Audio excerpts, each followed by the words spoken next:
Sutton United Talk Time on podcast. It's the Sutton Podcast. And there it is!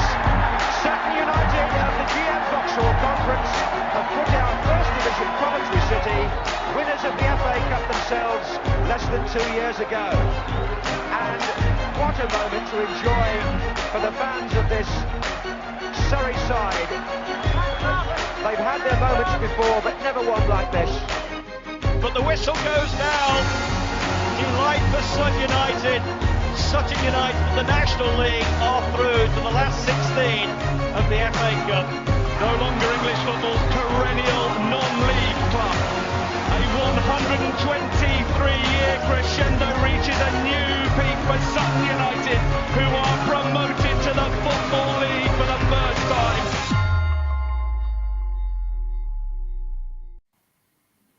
Hello and welcome to another episode of Sutton United Talk Time on podcast. It's the Sunday service, and joining me today is welcome back to Paul Darby. Hello, Paul.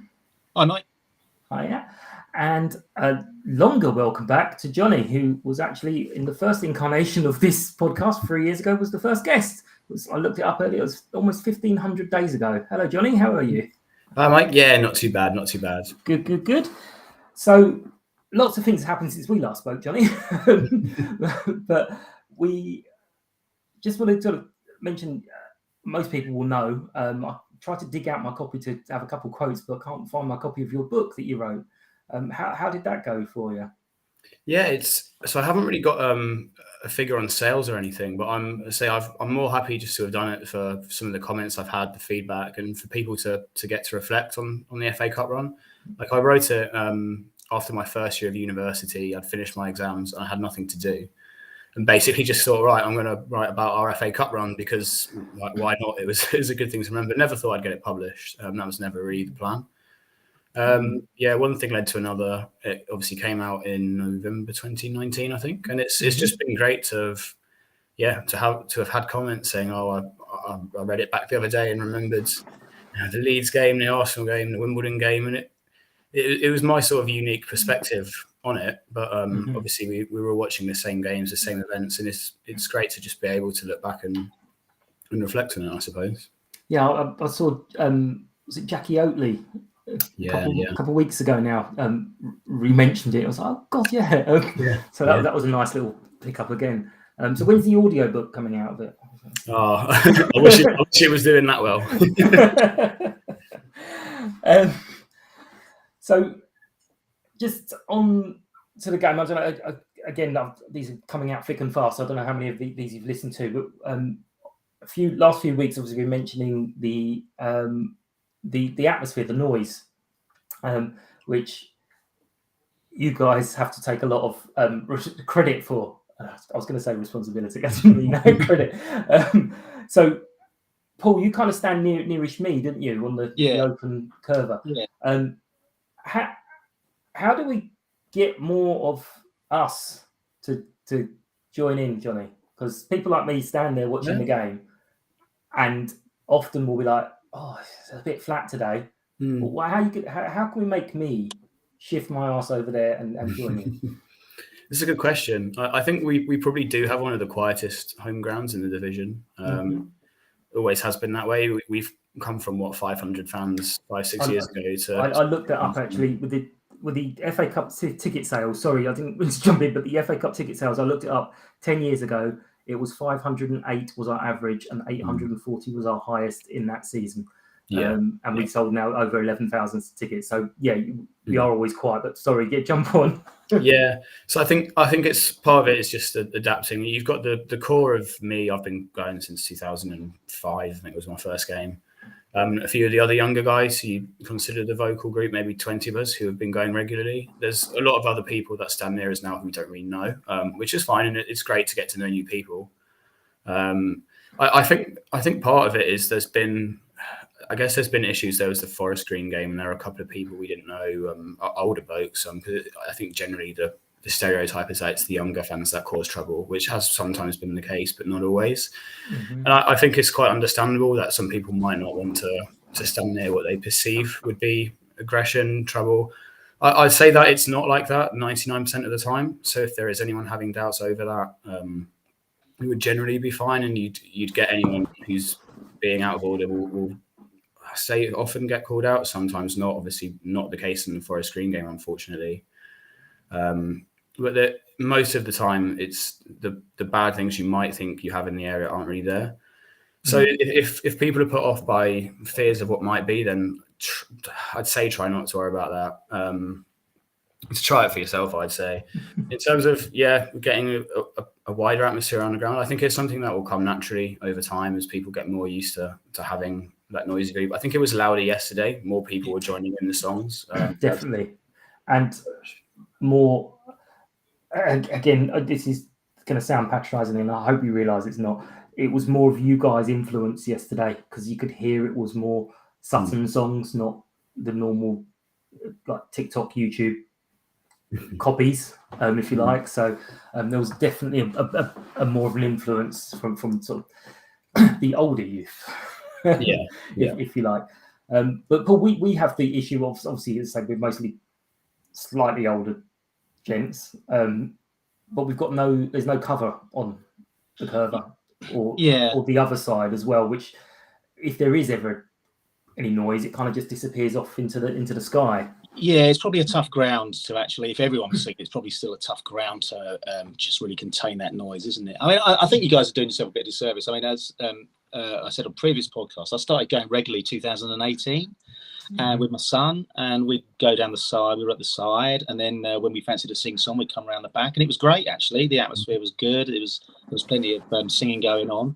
Really noticed it this year, though, how quiet it was. I think this year has been noticeably quieter. Yesterday, is it yesterday? Yeah, yesterday. It was it was noisy again, wasn't it? And so it's so hard, isn't it? How because you don't want it too false, do you? We don't want drums out and getting out and all that kind of thing. It needs to be organic, and but even on the curver yesterday, there was definitely some singing going on the curver. So I think it'll just come with time, and a couple of decent stands might do the trick. We'll get a bit jealous of the new one there because that Tranmere made quite a bit of noise with that roof, didn't they? Yeah. And I don't think they were particularly any noisier than any other away fan, but that roof definitely carried it a little bit. So yeah, I think Gabriel was on a week or so back, and he kind of pointed out that obviously with the growth of the fans, there's a lot of people who don't get Sutton yet. They're coming along, obviously, but they haven't organically got those good things. Like obviously, we know when Dundo comes on, it's Dundo, and all that. Yeah. People don't know this stuff, so they'll get their own as we go along. But yeah, it is, and I'm going to hold my hands up. It's people like me who will just literally stand there and watch, and then go, "Oh, we're a bit quiet today," and not really connect with that. I should be doing something about this bit quiet as well. What is noticeable, Mike, is the age of some of the crowd behind the goal for that. So they're really, really young, aren't they? So I guess there's something there about Johnny and that slightly older group there who take the reins and because they're the guys that these guys are going to copy and take the songs forward, really. Yeah, but no, yesterday was brilliant. Yeah, it was good, wasn't it? I as I say, I hold my hands up. One of the quietest people in the whole ground, even away games. Even at the Wigan game, I was sitting there and I was like, "Oh, this is really great." And I was like, "Did you actually join in any of that?" I don't know, but no, it's superb. But so, how have you been feeling this season, Johnny? You get to the aways, all of them now, or still on course for the full 46 this season. Excellent. So yeah, just trying to enjoy it really.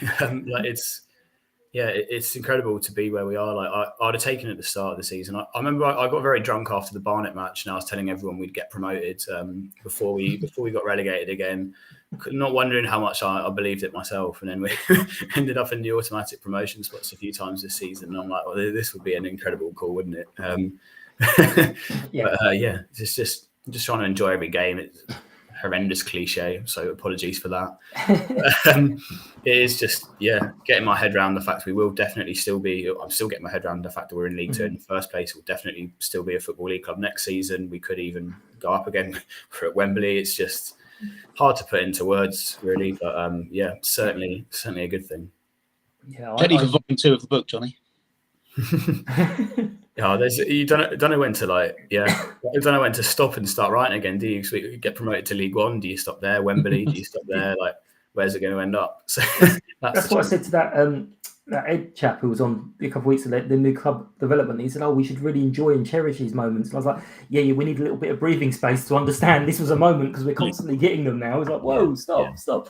But I did see one. I can't remember who wrote it, but it was one, and it made me chuckle because it was a proper pessimistic Sutton thing of, well, let's hope we get promotion because that will guarantee us at least 3 seasons in the Football League. It's just brilliant. Yeah, we'll go up because we can then make sure we can come down twice. But yeah, it's insane. And that's one of the worries I had about the Wembley, not worry, that's the wrong thing, but about Wembley. And I'm glad it's happened the way it's happened, because I did kind of think, I know lots and lots of people want to come to Wembley. I know personally about 30 people who are jumping on to come to Wembley. And yes, I love them. I think they're all great, friends and family, but I didn't want to be surrounded by them when we're at Wembley, or if we score, if we win. I wanted to see these faces that have been to Margate, and I keep picking on Margate. I'm really sorry, Margate, but those kind of clubs that I've seen these faces there, and I want to see you guys coming out of Wembley going, what the hell is going on? Were you similar, or did you just not care where we were going to be? So I organised with loads of mates we're all in one. I think I put something on Twitter. We're in 110. 110, yeah. 110, 111. There's a few in 109 as well. So that extra day for season ticket holders was great, and it meant that we could all get in together where we wanted to be. So I don't know if it was the same for you, Mike, and for you, Paul, as well. I left them. I told all my lot where they could buy the tickets and let them buy their own, because I'm coming in with everyone else. I'm like, yeah, here's where you buy the tickets. Choose wherever you like. Bye bye. I'm a selfish bastard. I don't care. No, fair enough. Yeah. Paul, where are you? Are you? I think I'm in 111. I think.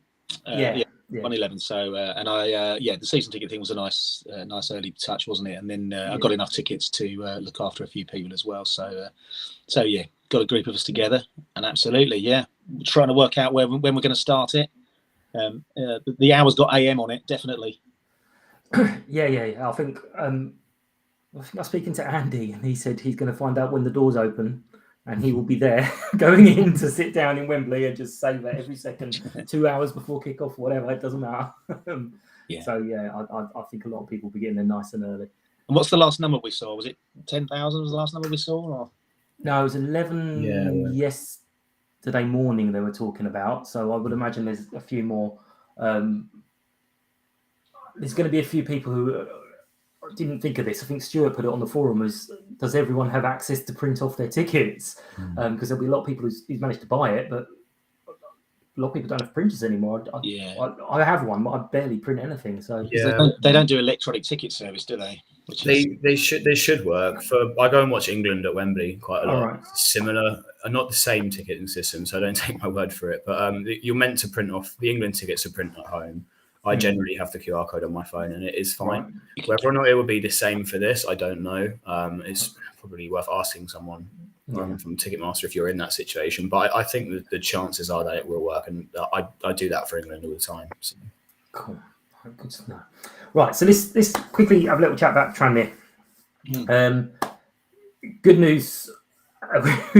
When the lineup came out, it was a few players are back. Obviously, we'd lost Will, and then we gained back Dino, Kenny, and Eastie. So feeling a little bit confident before kickoff, or was it still? We are still short, but how are we feeling before kickoff? Paul, if you go first. I mean, it's a nice positive spin, Mike, but there was also 2 goalies on the bench as well, wasn't there? No, there was definitely obviously Eastie was crucial in there, and it was definitely stronger. I thought it'd be tough though. It was Tranmere had a decent run, haven't they? They're up there, and they've had some new signings, and I did sense a draw, but and then the weather took over, really, didn't it? The weather was such a big factor that then all bets were off in terms of how you thought the game might play out.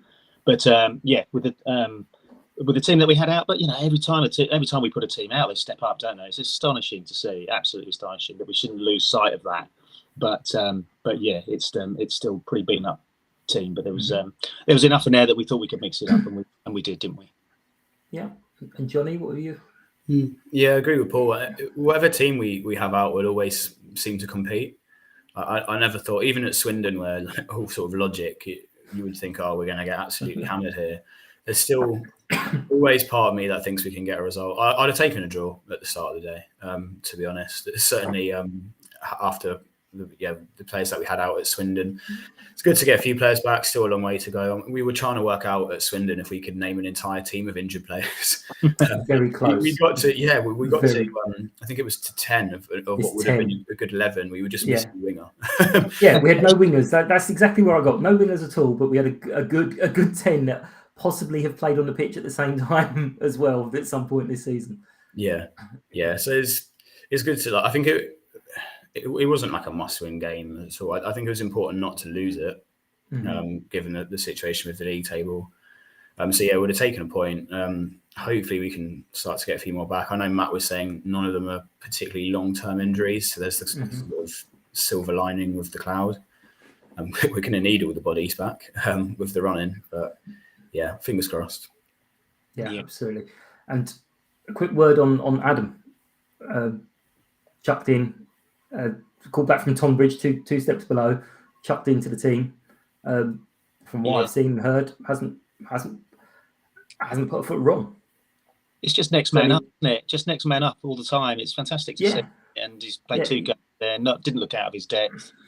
And hearing him on the interview yesterday on the SUFC TV, he just sounds like such a sound lad, doesn't he? And ready to step up and do a shift for us. It's just amazing. To be fair, him stepping up like that, you would have, if he had made some horrendous mistakes, it would have been forgiven. But there was nothing. He's done nothing. All right, nothing spectacular. I mean, his shot kind of could have been a wonderful goal, but he's done nothing wrong, nothing. So yeah, brilliant. I thought another. Hopefully, if players like come back, another Hitler problem for Matt to be like, oh, do I stick with the shirt? Do I go with the next best player? And who else for you kind of stood out? Because I do the player of the day nominations. So who stood out for you guys? If I could get a couple of names, I'd like to have 4. Ben Goodliff, really easy choice. Right, I'm going to tell you now, Ben and Omar is getting boring.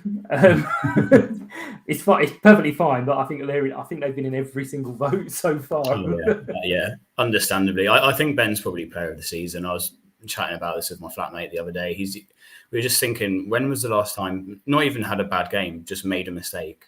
Like, you can't think, can you? He's just been so good, so solid, ever present all season. I mean, he's like 2 years younger than me as well, which is sort of weird. But there was one yesterday where he went to clear it and he just booted it straight up in the air. But then I think he won the header from his own clearance. So it's all right. You redeemed yourself with that one. Yeah. I mean, he's extraordinary. I echo Johnny on that score. Ben's just been immense, hasn't he? Absolutely immense. I mean, never loses a header.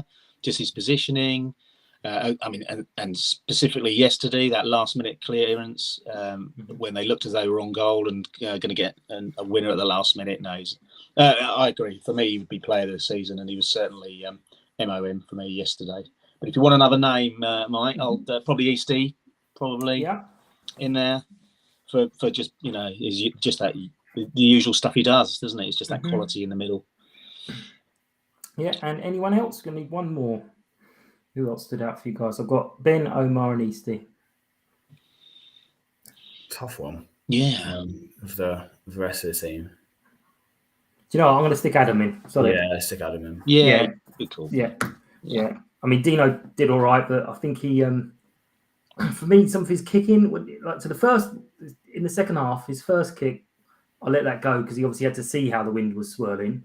Then he lowered it down a little bit and he's like, okay, he's got this. And then he's just started lumping it high into the wind again, which I was like, why are we doing that? It's just literally coming back at us. But I mean, it was difficult conditions. Tough gig, wasn't it? Yeah. It wasn't just windy, was it? It was gusting and it was swirling as well. Yeah, it was one of them, I'm sure, went up past the halfway line, swung backwards, and then went back over the halfway line again. It was just really weird conditions. But yeah, a point against Tranmere you're not going to argue against, especially after losing the last 2 games, especially with the injuries that we've had. You're absolutely not going to argue against that. Although I have to say, when the 3 minutes went up, I did put a sneaky little tiny bet on something nicking a winner, because I thought this group, even against Swindon, was it Swindon or Walsall, where Richie had that last minute header? I was like, Walsall, yeah. we're gonna nick something here. we're gonna do something. But still, it's a struggle. We've all kind of said at various times, take anything in the season, but I did notice yesterday, sort of almost at the point we've become safe, where we've got to 48 points. In 10 games since, we've only got 10 points, and lots of circumstances beyond that. Well, is it going to be a disappointment if we kind of limp towards the finish line, or are we still going to be on that positive spin? Because if we were struggling all season and got up to 12th, 13th, 14th, we'd be delighted. Because we've been in the playoffs positions for so long, if we kind of start slipping out towards indecision, there's going to be a little tiny bit of disappointment, is there? Yeah.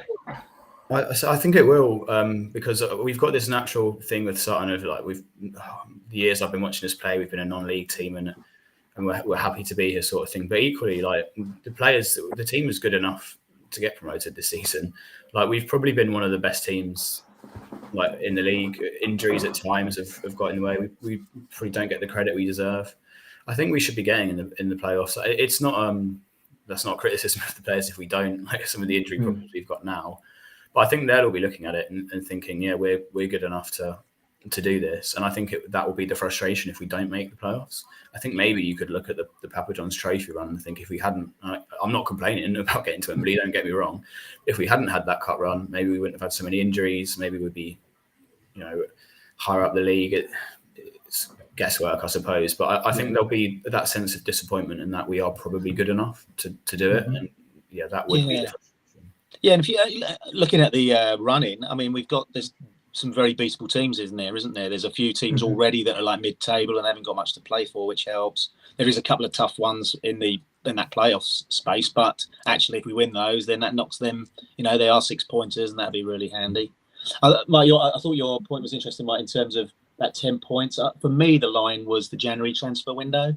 That since then, and there was no doubt that some of these teams really did strengthen and threw some bodies at it. Some of them didn't gel, but some of these teams did, and you can see them making a run at it.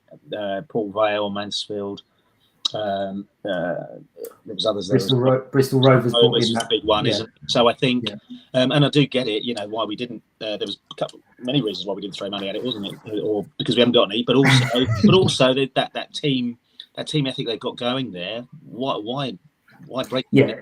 Why fix something that's not broken? It was. But it did feel as though that January mark made. Since then, it's got a lot harder with some of these teams making a tilt at the playoffs with extra bodies. Yeah, I think also that did coincide with we kind of let Toby go because he wasn't getting any games with us, and that's kind of a fair thing to do. But then pretty much days after that was allowed, Isaac got injured. Yeah, and that was just really bad timing.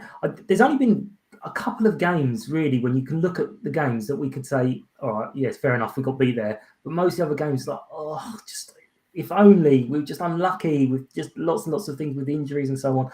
It's the same for other teams. Obviously, they get injuries through the season, but there's been very few games that we kind of come away going, yeah, we deserved everything we got there. So yeah, I mean. And I have to say, obviously, I didn't ever know a lot about League Two, but there are some awful teams in this division. I could almost look at us, and if we don't strengthen for 5 years, we'd probably still be safe because some of the teams are absolutely shocking. But it's weird to say that because they're big clubs. The National League does feel stronger, doesn't it? Weighing up the two, it felt to me anyway that National League was in many respects stronger. Definitely. But I still cling to that little bit of hope that we still can make the playoffs and get promoted, especially as Wimbledon look like they're in big trouble. And I would quite like to pass Wimbledon. I know we'd like to play them, but I'd like to pass them as well. Just for the fun, that'll do. But on to Oldham. They had a little bit of a bounce from the new manager. That does seem to have run its course a little bit now. So what are we thinking against Oldham? How it depends on bodies, obviously, but how are we looking for? I said to Tommy earlier on, which I'll be cutting to that interview shortly. But I said to him earlier on, had we played them in January, it was almost a guaranteed 3 points the way we were playing and the way they were playing at the time. But what do we think about it now, Johnny? Yeah, I think we've got to be looking to win it against one of the teams at the bottom of the league. It was frustrating. I travelled up there in January and we got there and the supporters coach arrived just as they called the game off, and there was plenty of stories of the decision being questionable. I mean, it hadn't rained since about 11 o'clock. It was bright sunshine for the 2 hours before they'd made the decision. So that was annoying. It's another sort of 2 days holiday off work, which I could do without travelling up there. It would just be nice to get something out of it, to get the win and be like, well, we've had all this travel chaos and all the rest of it, but yeah, well, at least we get the result. If we lose, it will be a very long journey home. So I seem to think of everything in the circumstances around the game rather than the actual team will put out. My whole mindset is based around the everything else. But yeah, even with the team that we have, I think we should definitely be looking at winning. It won't be easy. Like you say, they've improved a fair bit since they got the new manager, and they brought some players in January as well, I think. So tough one, and there's never an easy game, certainly away from home. Another shocking cliche there for you, but yeah, I think I'll be disappointed with anything other than the win. Perfect. Paul, what do you think? Yeah, no, very similar. Yeah, absolutely. They're they have strengthened. They have had a little bump, but they're still second from bottom. And actually, they had a little bit of a run at it, but then I think they've lost a few as well, haven't they? And they're still down there. We owe them for the postponement. I think we owe them for the was it the first game of the season, or was it It's the first home game? It was the first home game, wasn't it? That whole we were all over them, weren't we? And we had a collective on the 85th or 4th minute. We suddenly was like, oh my god, we're going to win our first home EFL match. That's and then panicked. Players, the staff, everyone, just the fans, everyone was like, ah, and then they scored twice. But funny enough, that game it kind of came on that run where we just things weren't going for us. And as we were leaving, brilliantly with the segregation, all their fans come through the park, and loads of our lot walk through the park, and we all meet in the park. But they were just going, you lot will be absolutely fine. So this was early in the season. We were quite down there, and they were just like, you will be fine this season. Don't worry about it. It'll be fine. It's like, really? How can you say that to us after we just thrown away a win? But yeah, no, I think we do owe them a little bit for that. I know not everyone likes this owing business, but yeah, we'll have that. Right. There's really not a lot else to cover unless any of you guys wanted to bring anything up. Don't want to mention it's less than 2 weeks now till we're going to be sitting at Wembley. We'll be approaching half time right now. That is it is still amazing. Still think about it, and I mean, I've been following the news for a lot less than you guys. It must be absolutely bananas for you guys. Mm-hmm. Yeah, I haven't got my head around it at all. Like I probably won't until I get there, to be honest. It's bananas for poor Rosie, who's been like indoctrinated with everything I say. Is I'm making her sing "Que Sera Sera" or we're going to Wembley. Poor child's only 4 years old. I'm sure her teacher's going to say something at school, and she's going to have a little trigger moment where she goes "Sera Sera." Because I've been teaching her every time someone says "K" to go "Sera Sera." As I say, it will be nice actually to go to Wembley, which isn't got 80,000 people in it. It'd be nice to go there when there's about 20, 30,000 in there. No, we're going to bring more than that anyway. I think I don't think the club's actually pushed it much yet with the sales, and there certainly hasn't been any kind of big publicity about come and support the club. And we've already 12,000 tickets. We only bought just under 15 in the first bit. So I think there'll be some pushing coming up in the next few weeks. So we can hopefully get 20,000 ourselves. And Rotherham, again, it's a lot further for them to come. Yeah, you don't want to come all that way on a Sunday just to be disappointed, do you? So they probably won't bring many. But thank you for your time, gents. I will finish it off here. There is the interview with Tommy from Oldham coming up in 2 seconds. If you don't want to hear it, you'll have to listen to the podcast because I'm not going to play it for you now. So I will see you all soon. Enjoy the trip to Oldham, Johnny. Cheers, mate. And bring back the 3 points. And let's not leave it another 1,500 days So I'll have you back on. And thanks again to you too, Paul. Cheers, gents. Thank Cheers, you. mate. See you later. Bye.